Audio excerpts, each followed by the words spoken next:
We will begin with an address by Mr. Gates. That will be followed by panelists who would each ask a question to Mr. Gates about what he has said. Then we'll have panel discussion.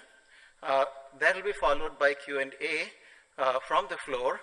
And finally, Mr. Gates will give his concluding remarks. With that, let me introduce our esteemed speaker today. Mr. Bill Gates is co-chair of the Bill and Melinda Gates Foundation. With his wife and co-chair, Mrs. Gates, Ms. Melinda Gates, he leads the foundation's efforts to help reduce global poverty, eliminate the health problems that disproportionately burden the world's poorest people, and improve the quality of public education in the United States. Mr. Gates began his work in global health philanthropy in 1994. In 1997, he and Mrs. Gates created the Gates Library Foundation to equip public libraries in low-income communities in the United States and Canada with computers and internet access. The Bill and Melinda Gates Foundation was established in the year 2000. Mr. Gates grew up in Seattle with his two sisters. His father, William H. Gates Sr., is also a co-chair of the Gates Foundation and a retired attorney. Mr. Gates's late mother, Mary Gates, was a school teacher at University of Washington Regent for 18 years and the first woman to chair the board of United Way International. It is one of the most prominent charities. After graduating from the Lakeside School, Mr. Gates attended Harvard University. He left college in his junior year to focus on creating the business that would become Microsoft, the worldwide leader in business and personal software. In 2008, Mr. Gates stepped away from his full-time role at Microsoft to spend more time on his work with the foundation. He continued as chairman of Microsoft's board of directors until 2014 and remains a board member and technology advisor today. Mr. Gates is also a member of the board of directors of Berkshire Hathaway. In 2015, Bill and Melinda Gates received the Padma Bhushan, one of India's highest civilian awards, for their work to promote global health and development. Ladies and gentlemen, it's my great pleasure to bring Mr. Gates to you as the speaker today. Thank you. Thank you.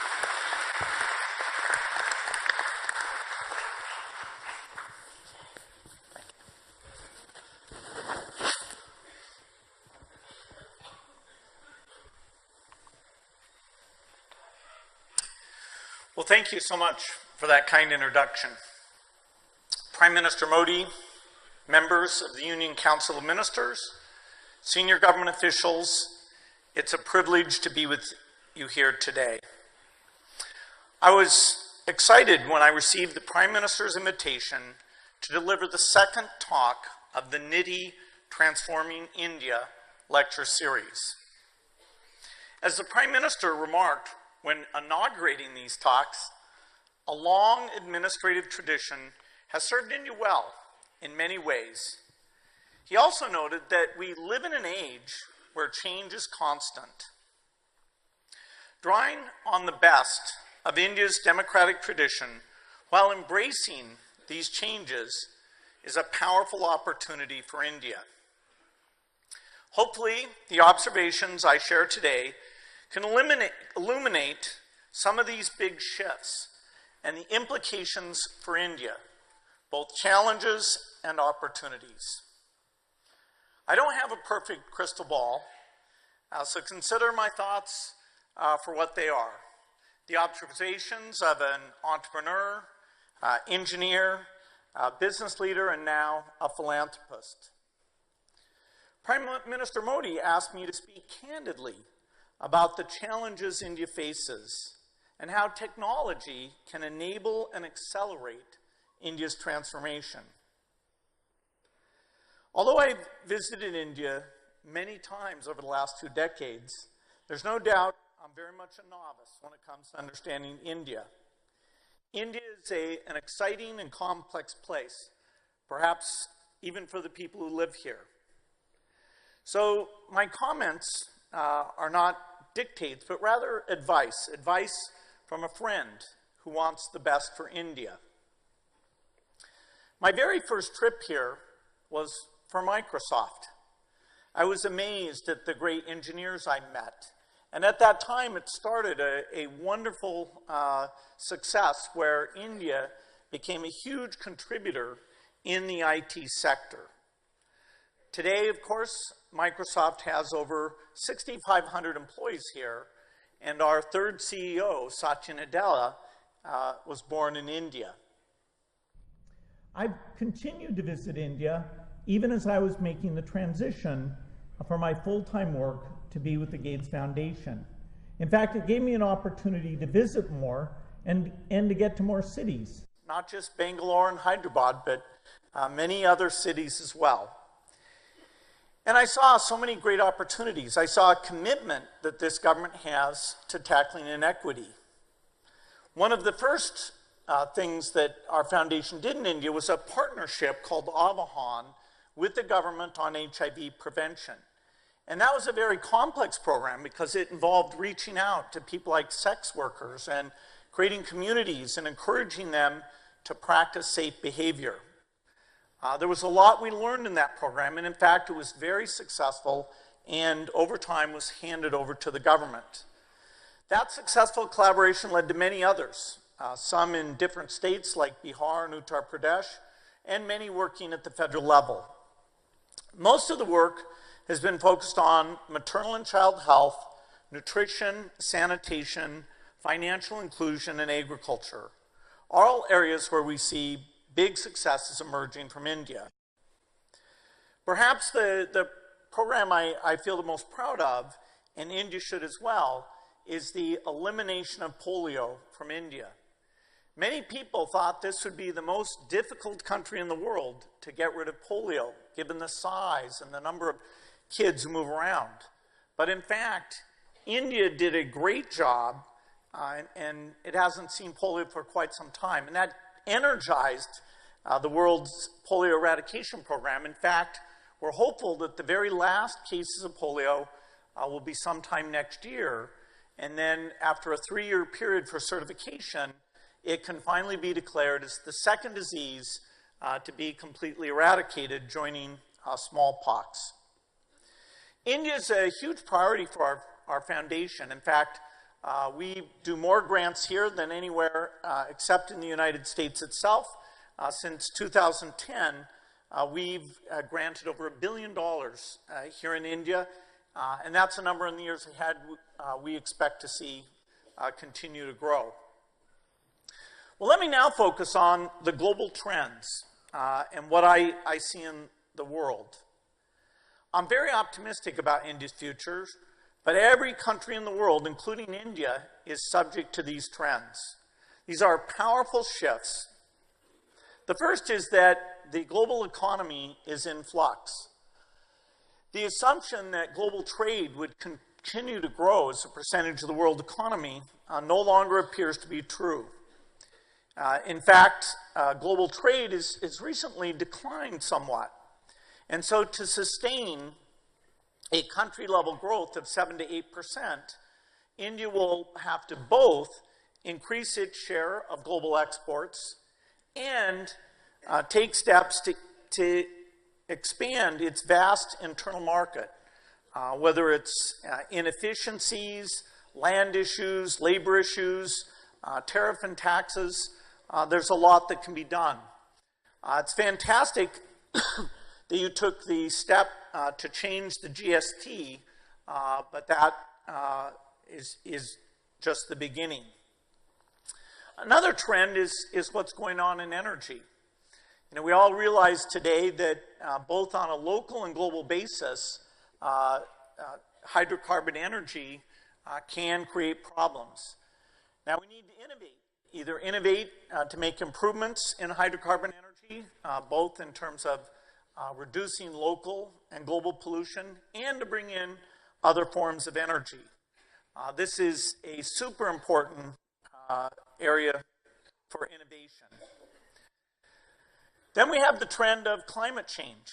Of course, that's connected to the world's energy system, and it will have big implications for food security.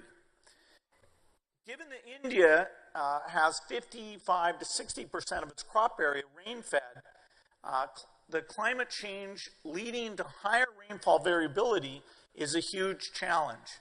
It really underscores the need to innovate to have more resilient crops and greater productivity, as well as rationalizing water use. Next, we have the changing burden of disease. India, like many developing nations, faces a twin set of epidemics. First, we still have communicable diseases, but already the rise of diabetes and neurological diseases are creating a burden for your health system. We also have possible surprises in the health area, either a naturally caused or an intentionally caused epidemic, or the problem of antimicrobial resistance. In fact, the Foundation has been doing surveillance recently and seen that this antimicrobial resistance problem is particularly troubling, and only substantial innovation can avoid that problem. Another trend, which I view very positively, is an increase in philanthropy. Now, philanthropy will never be at the scale of government, and it's no substitute for government. But in many ways, philanthropy and its diversity and its creativity can fund pilot programs and innovation that will create models for the government. I've been meeting with philanthropists all over the world, and I'm encouraged by the trends. More and more people who are very successful are giving their money away, and even people of modest wealth are engaging in philanthropy. On Friday, I'll attend an annual meeting of the India Philanthropy Initiative, where a number of families talk about how to do better at philanthropy, how to encourage each other not only to work together, but to do even more. India has a great tradition of philanthropy through families like the Tatas, the Birlas, the Bajaj. They've been doing great work for a long time. And more recently, people like the Premjis, the Neelankanis, the Piramals, and Karim Mazumdar Shah are also doing very creative work. And so philanthropy plays a very exciting role at funding both new research and pilots in a way that's complementary to the government. The last trend is what's going on in the digital arena. Here we have companies like Google and Microsoft and many academic universities rapidly changing artificial intelligence. Computers today can see and understand language as well as human beings. That's a milestone that we only reached in the last few years. And so as devices using that artificial intelligence get created, it will really change the market. Many of the manufacturing jobs that required fairly low skills will be eliminated by the automation that uses those technologies. And so although there still are great lessons to learn from the industrial models that were used in East and Southeast Asia, this model will have to be updated. It'll have to be a higher value added set of approaches, pulling in the best of India's very strong IT sector. It'll be necessary to embrace artificial intelligence and cloud services, even though they will be somewhat disruptive to the job market. The need for retraining and adaptation as this innovation accelerates will be greater than ever. Well, I think it's important to embrace innovation. It is a little daunting to people that the world is changing at a pace unmatched in human history. In many ways, India will have to shape the innovations in the world and come up with its own innovation because it has very unique circumstances. And I want to talk here about ways that I think India can accelerate the amount of innovation taking place in the country. Countries that have strong innovation ecosystems will be best equipped to address not only their own domestic challenges, but to build the products of the future. Science has given us a lot more tools, and not just in the digital realm. We have things like gene editing that allow us, whether it's in human health, animal health, or plant health, to do really amazing things. We have much better medicines coming out of the deep understandings we have in biology. You know, I'm very hopeful. I certainly expect, and our foundation invests a lot in breakthrough vaccines coming out in the next 5 to 10 years.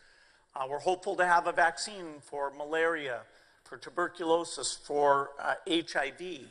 And these are huge innovations that will change the healthcare market dramatically. Even in an area like sanitation, we're seeing that new technology can change things for the better. And we can use the digital innovation to change delivery. Often when we think about innovation, it's just the magic new tool, the seed or the vaccine. But in fact, digital innovation allows us to track the delivery throughout the entire system to see, is that healthcare worker showing up? Are they doing a good job? We can call the citizen and see what experience they had. And so we're already starting to see digitally driven supply chain, digital dashboards, a system that track what's going on in education in the best way. And India really is building a great foundation for these kinds of tools to take governance to a much higher level of quality. Well, now let me address the key building blocks for India to drive forward this innovative economy. The first, of course, is the incredible labor force you have. You have a large and growing youth population, with over half the population before under 25 and nearly 2/3 under 35. You have world-class universities, not only the IIT institution, IIM, but also an emerging group of private universities. You have an incredible set of talented people, and not just in the IT sector. We see that across many sectors. We see it in biology and engineering. You have a lot to build on. We see that, you know, in terms of the great businesses that are being built here. You know, this afternoon I got to meet with entrepreneurs working in the health and agriculture sectors, and I was very excited to hear about what they're going to do to improve the quality and productivity in those two areas. Cultivating entrepreneurship is important, and it's been a priority for this country. Prime Minister Modi's Startup India initiative is encouraging entrepreneurs, and we have more venture capital than ever before. And of course, you have the traditional hubs, Bangalore, Hyderabad, Delhi, with a lot going on. But not only those cities, many others are stepping up and creating the kind of environment for new companies. Next, we have what India's done to build a world-class digital foundation. The popularity of the mobile phone, the digital bank accounts that have been created under the PMJDY, flagship financial inclusion scheme, and over 1 billion people enrolled in Aadhaar. Aadhaar is an interesting case. It's something that had never been done by any government before, not even in a rich country, and there were lots of skeptics. Skeptics about the financial viability, the technology, the citizen acceptance, but now you have something that is going to underlie all of your digital systems, whether it's banking, tax payments, tracking healthcare records. It is an incredible asset, and it took a lot of bravery, good government leadership to pull that together. And so when we talk about this JAM platform, that's a real thing, and you're just starting to see what you can do with that in terms of government payments of all types, even being able to track patients and being able to connect the government and the private sector in terms of delivering health interventions, including things like ongoing tuberculosis treatment. The unified payment infrastructure that was launched a few months ago is another key element to make this come together. This shared infrastructure at the core of the payment system really is cutting costs for every provider and encouraging innovation and competition. The Bharat Bill Payment Service will make it easier for people to pay utility bills, and that's just the start of full digitization. In fact, it fits very well with the theme of, okay, let's get as many payments as possible into that digital realm. Another great asset are the companies involved in vaccine manufacturing and pharmaceuticals. Our foundation works closely with the Indian vaccine companies because, thank you, because they are world-class. Serum Institute, Bharat Biotech, and Biological E are providing the majority of all the childhood vaccinations used in the world. And in this entire sector, there's huge opportunity. The world needs breakthroughs to solve these diseases, whether it's drugs or vaccines, and we'll need both of those. We've also seen recently as a world that we have to think about epidemics. Ebola and Zika showed up and we didn't have the right tools. And more infectious pathogen, like a form of flu, which is transmitted between humans, would be catastrophic. And so we need to come together and get the technology all over the world to be able to create cures for those epidemic diseases very quickly. And we also need the capacity to make those medicines very rapidly when the problem shows up. A new public-private partnership called the Coalition for Epidemic Preparedness has been put together, and India, through DBT, is the first chair of the board and actively shaping the agenda. So it's great to see India stepping up to help out with what is a problem for all of us, to be ready for even an epidemic that would be worse than the last two that even so have caused lots of challenges. Financial inclusion is a very key platform, and it's interesting that banking has only been used by people who have lots of money. And part of that is that the transaction costs have been high enough that small amounts of money, very small transactions, simply haven't worked. The digital realm is where that can get solved. In fact, there are many problems that the digital realm can solve. If we want to give advice to people on saving, we won't be able to do that by having lots and lots of people. Putting it into digital form, having software that can give you advice, will help people manage their finances in a better way. The bold move to demonetize high-value denominations and replace them with new notes with higher security features is an important step to move away from a shadow economy to an even more transparent economy. And digital transactions really, I think, will rise dramatically here. In fact, I think in the next several years, India will become the most digitized economy, not just by size, but by percentage as well. All of the pieces are now coming together.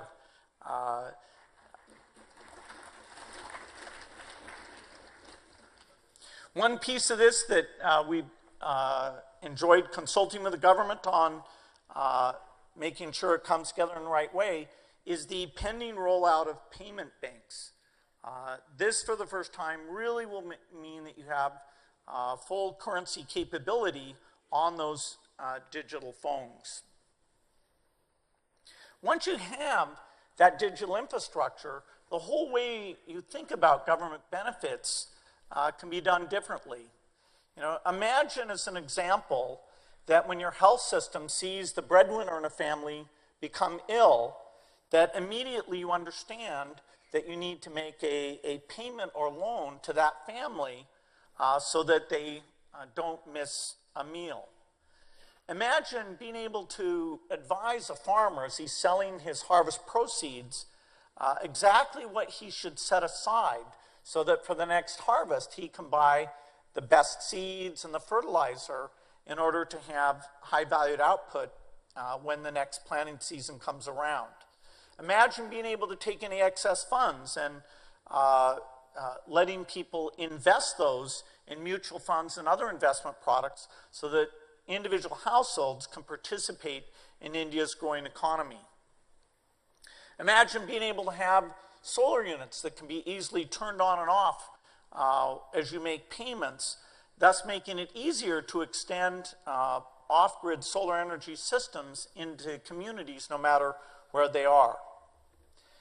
Over time, all of these transactions will create a footprint. And so when you go in for credit, the ability to access your history, that you've paid your utility bills on time, that you've saved up money for your children's education, all of those things in your digital trail, accessed in an appropriate way, will allow the credit market to properly score the risk and therefore loosen up more money for investments, not only in the agriculture sector, but for all the entrepreneurs in the country.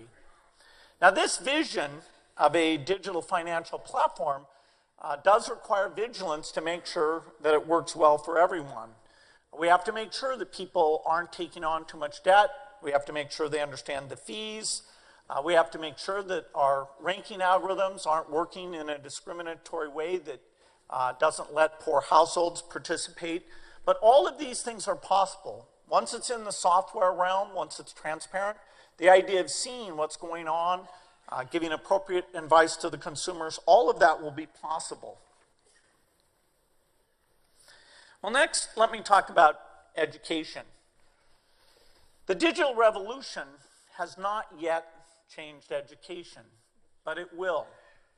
The idea that young kids can play on a low-cost cell phone, try out their numeric skills, and play games that, even if they don't know it, are helping them with their literacy, that's an exciting vision.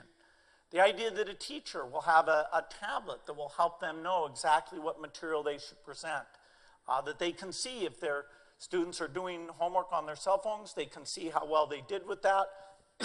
We can use their time in a far more effective way.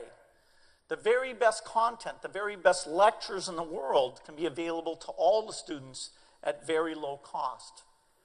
So the idea of educational material being out there on all of these devices is very clear.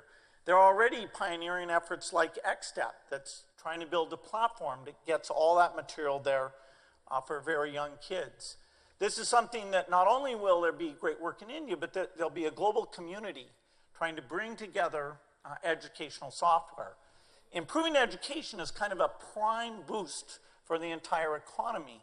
And it's kind of stunning how little R&D has been done on education. But finally, by trying out different approaches, some really good software for very young kids all the way up to college students is being created. Software that will do far better than the average lecturer at bringing across the material and helping you out when you're confused. Agriculture, of course, still employs the majority of the Indian workforce. Over the last half-century, India has made amazing progress thanks to the Green Revolution with heroes like M.S. Swaminathan and institutions like the Indian Council of Agricultural Research. But agriculture has big challenges. Growing population, we need to solve malnutrition. As diets shift, we have to have even more output. And as I mentioned earlier, the challenge of climate change. If we stick with the seeds we have today, just a 3 degrees C rise in temperature could cut rice yields by 40%. Wheat would be even worse. And of course, this would be devastating.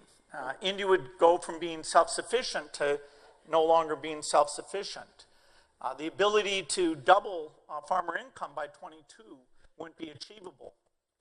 Well, the good news is that science, advancing those seeds, changing them, to be more heat resistant, changing them in some cases to have natural biofortification. The kind of research that does that is now available. And a lot of this work can be done by foundations and government through the public agricultural research system. There's a lot of great international scientific partners. One of my favorite examples was what was done with rice.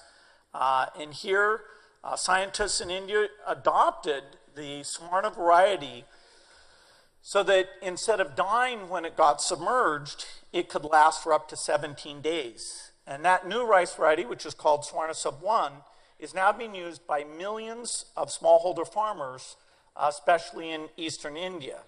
Well, that's just a glimpse of what can be done. Making crops more resilient, have better nutrition, and having them be far more productive is within reach. We need better breeding systems to do that. And in some cases, we need to look to advances in genetics, which hold great promise. A fairly new technique called gene editing allows scientists to accelerate the trait creation in new plant varieties. And there's already some very interesting things being done with this. How quickly this is done, making sure that it meets the needs of poor farmers, it's all done very carefully. There is work to do there, but the promise is quite incredible. Technology can also help agriculture, not just at the seed level, but also by providing new models of reaching out to farmers and educating them. You know, explaining to them about the prices or when they should plant, or helping them do multi-cropping when that's the smartest thing for them. These advances in remote sensing and communication can deliver an immense amount of information, whether it's satellites or drones, the ability to recognize exactly what's going on in a field. Does it need more water, more fertilizer? Is there a disease there? What is the likely production?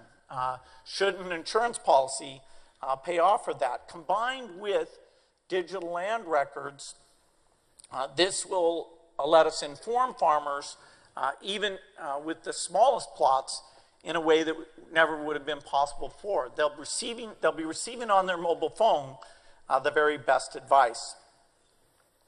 Well, let me talk about sanitation. The government is to be congratulated for taking a topic that's not often mentioned, but is very key. Key for nutrition, for health, key for just quality of life. The government has set very ambitious goals to improve sanitation. The Swachh Bharat mission is off to a very strong start with ambitious goals. We need to make sure that we not only have a quantity of toilets, but the quality out there so that they get use. Our foundation wants to help with this in any way we can. 2 years ago, we hosted a Reinvent the Toilet Fair here in New Delhi. And already prototypes of self-contained toilet systems are being tested here. And these are designs that don't require running water to come in and dirty water to go out. Rather, they effectively burn the waste in a self-contained fashion, avoiding the problems of the smell or cost or things that have been problems with previous innovations. And so there's a lot of innovation that can take place. The cities in India now are being asked to look at their sanitation management and understand how it's being treated.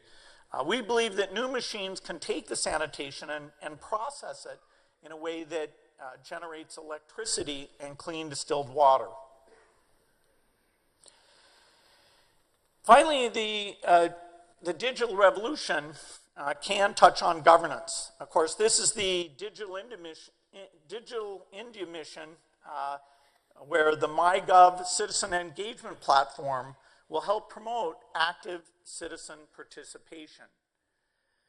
We definitely are just at the beginning of this. The idea of getting rid of paper forms, helping citizens not have to understand all the different departments, helping them not have to fill out the same information.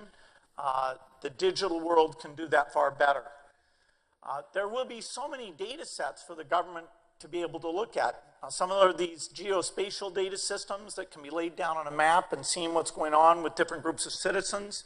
And as I mentioned earlier, the feedback from systems about, are the government systems working for you? The cost of gathering that data will be far lower. And so every government system will have some type of feedback mechanism that lets you know which groups are doing the best, and go over and adopt the best practices of those who get the best score. There's a lot of ways that the government itself can be digitized, the communication between the different departments, setting up a new project. All of the IT vendors are looking at great new forms of digital communication and collaboration where the government should be a really model user of these new ways of getting productivity work done. Well, the innovation potential I've talked about certainly requires investment in people, and it requires an enabling environment. So let me focus here for a little bit on health. Health, of course, is a priority that we've picked on our foundation. And of course, when we look at Indian health, we can see amazing progress over the past years. The childhood death rate was cut more than in half. New resources were put in through the National Rural Health Mission. But still, there's a lot more to be done. You know, every minute, a child dies from causes that are related to malnutrition. Every 2 minutes, a baby dies before even living for an entire day. So we still have a lot to do. We need to focus both on the number of resources and the quality of delivery. We should look at what China and Brazil and other countries did well as they moved towards full middle-income status. It's very important to focus on some key areas: maternal health, vaccination. The public healthcare system has a vital role to play in these very high-impact interventions. It's great to see that not only have new vaccines been introduced, but there is a focus now on coverage. How do we get out to 100% of the kids? As we get the rotavirus vaccine rolled out nationwide, as we get the pneumococcus vaccine adopted and on the same trajectory, we will see diarrheal and pneumonia deaths come down very dramatically. Healthcare is certainly a system where even within India itself, we see a very high variation. And so making that incredibly visible and understanding what are the people doing who are doing this best. How is the staff being monitored in terms of the quality of their care? You know, being there when they need to be there. How are we monitoring the cold chain, the supply chain, and making sure that we're communicating with patients in the best way. Feedback systems where all of this information about the jobs that are filled, the experience people have, all of these will roll up into the government and be visible up to the highest levels. And so there will be a challenge to attract and train people in the best way possible, to make it attractive to them to work in the government health system, including the parts out in the rural areas. So a big challenge there. Let me focus on nutrition. If I had one wish, if I could get rid of any disease, any health problem, I would pick nutrition. Now that's saying a lot because there are other challenges, HIV, malaria, TB, those are incredible problems as well. But malnutrition causes the greatest problem, not only for the kids who die of causes related to malnutrition, but also the kid who survives but never fully develops physically or mentally. You know, India has the largest number of stunted children in the world. And once a kid is stunted, once they get to, say, age 14, there's no chance to go back and get the kind of mental or even physical development that's valuable there. And also, particularly with girls, stunting means that when they are mothers, they're more likely to have premature births, have low birth weight births. And so it's almost a generational problem that if we tackle it now, it will pay dividends for all future generations. So malnutrition can be looked at in any lens. It can be looked at in an economic lens. I was seeing an estimate that said that malnutrition will cost the Indian economy a staggering $46 billion by 2030. I don't think that's the only lens that should be looked at, but it's certainly one that should motivate us all to think about the investments that can be done there. India's done a great job on universal salt iodization, reaching over 90% coverage. And now the government's looking hard at food fortification. Not only having standards, but making these standards mandatory, starting with vitamin A fortification of cooking oil. Although breastfeeding is a cultural norm in India, if we could get mothers to move to the optimal practice of exclusive breastfeeding in the first 6 months of life, that alone would save 170,000 children a year. So we think of that as a nutrition intervention. There's an opportunity to get some efficiencies by taking your commitment to do twice yearly deworming and add to that the vitamin A supplementation. So you're reaching the child through one program, but getting that double benefit. That's something that's been done quite a bit in Africa with great results. Now let me focus on education. I thought the Deputy Prime Minister of Singapore was very eloquent on this. So let me just add a few things that I think complement what you heard from him. I think this is another area where dashboards are very important. And I was very glad to hear that the government is going to charge Niti with coming up with very comprehensive, accurate figures. The ones that I've tend to look at in the past are the annual status of education report, the ACER report, and it does show, again, very high variations. Parts of the country that are doing very well, but overall, still some deficits. One I remember is that only 40% of children in class 5 can read at a class 2 level. Only 1 in 5 class 5 children can do simple division. So as you get these figures and make them more accurate, they can be turned into a feedback system to understand how do you train teachers to be the best they can. When we look at educational systems around the world, we see that not enough is invested in helping teachers be very, very good. Teachers need feedback. They need to learn from the best. Again, we can use digital tools to have education training and monitoring and things that are very helpful here. Education really is the key source of inclusive growth and social mobility. It's great to see funding directed to things like teacher professional development, assessment systems, remediation, all things that will improve learning outcomes.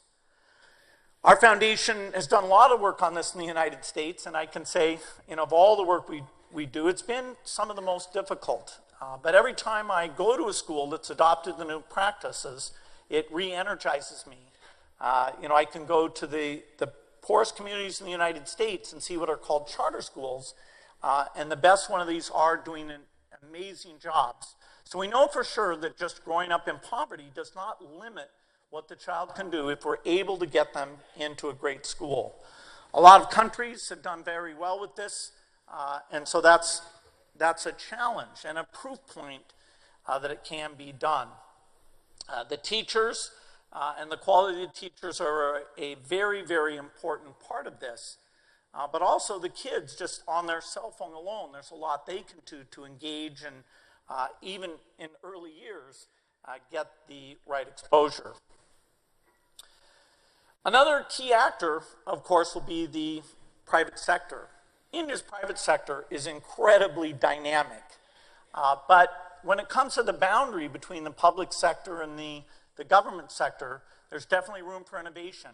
If we just look at the agriculture sector or the health sector, those are great examples of that. The government, as much as possible, should be a policy enabler and regulator so that the private sector is contributing to the public good. Being a smart regulator, allowing innovation, but not allowing the market that's not working for consumers, that is a huge challenge. One of the areas that we've been looking at this is what can be done in healthcare. Can public-private partnerships help build out the infrastructure and staffing effectively and quickly? Can businesses who run very good supply chains, can they help for drugs and vaccines? Can we draw the private sector in to manage insurance-type products so that we get even surprise health expenses paid for through an insurance construct? The availability of care today, simply isn't where we want it to be. Households are paying 71% of their costs almost entirely out of pocket. So over 10 million households fall into poverty due to the cost of drugs and outpatient care. And no doubt, more government resources and a vibrant insurance market, I think, are both necessary to see our way to great health. The last area I'll talk about is this culture of innovation. Again, regulators need to avoid being risk averse, whether it's in medicines or telecommunications products. There's so many new things happening, and the default is often to hold back the new products. Another element where the government plays a role is in basic R&D funding. It was publicly funded research that created most of the great advances that define our age. The internet, the microprocessor, going back earlier, the antibiotics like penicillin. It is the underpinning of the advances that we've made in science. It was actually government research, along with some philanthropic money, that drove the Green Revolution that saved hundreds of millions of people from starvation. It's great to see that Prime Minister Modi has taken steps in supporting increased R&D with a commitment to help 20 autonomous universities attain world-class standards in their research work. This is a big step.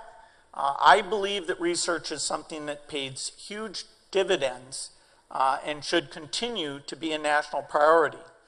Often at the basic level, you don't even know what great things might come out of it, but that's why it's called the basic level. In health and life sciences, so many of the things that have been breakthroughs were initially just exploration by scientists.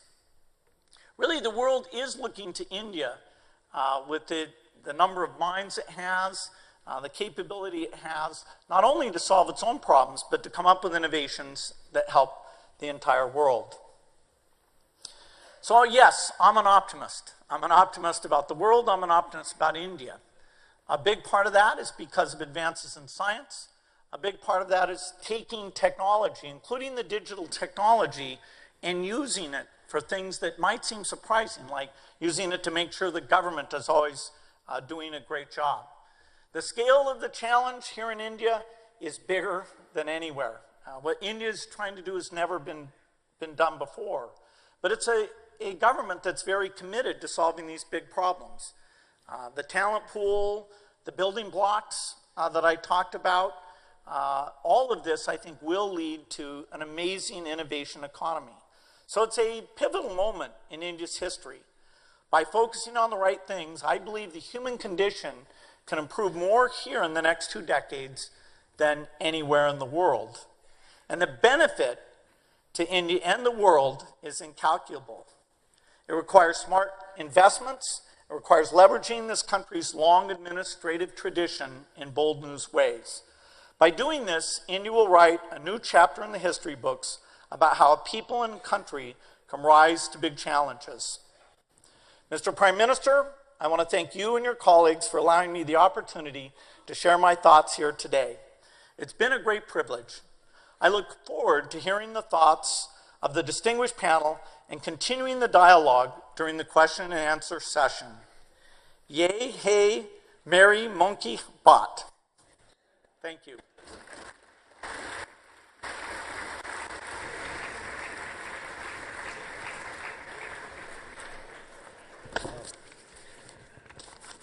Thank you, Mr. Gates, for this very fascinating lecture.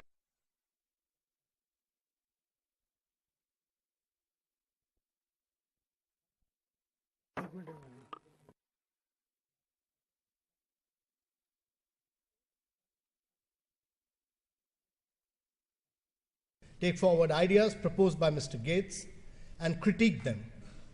I would now like to invite onto stage our distinguished panelists for the discussion.